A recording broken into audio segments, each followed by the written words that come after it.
Mga my loves, mao ni ang comment ni Ma'am Arlene Bausing para mo ilaya. Hapdos kuno iyang tiyan.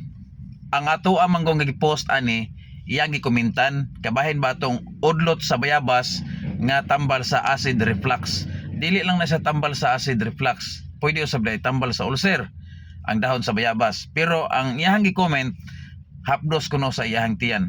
Ang klaro ni nga pagkaistorya dili tiyan ang mihapdos. Ang imuhang tungol o tinae adunay gasgas, mao nang hapdos inig mabutangan og duga sa bayabas. Sama ni ini nga tong kamot karon.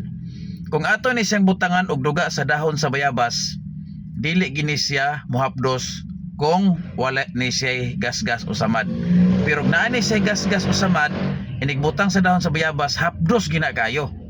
Okay, atong klarohon, mao nang mihapdos ang imong tungol o tinae, pamati na to nasa atong tiyan. Ang hapdos gumikan kay adunay gasgas ang atong tungol og tinae.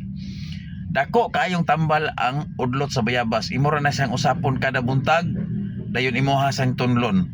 Kung di nimo matulon ang iyang dahon, basta kay ang duga imuhang matulon, mao na siya imong buhaton. Timan iha, mao na siyang hapdos kay adunay gasgas ang imuhang tungol ug ang imuhang tinae. Hinaot nga nasabtan nining tanan ang atoang pagpasabot karon bahin sa comment ni Ma'am Arlene. Hinaot ma'am nga nasayod na ka nganong hapdos ang imuhang tiyan. Gumikan na sa adunay gasgas imuhang tinae ug tungol. Magpabilin tang himsog mga my loves. Gumikan kay ginaingon nga ang lawas bahandi labaw sa tanan dinhi sa kalibutan, busa ato gayong ampingan.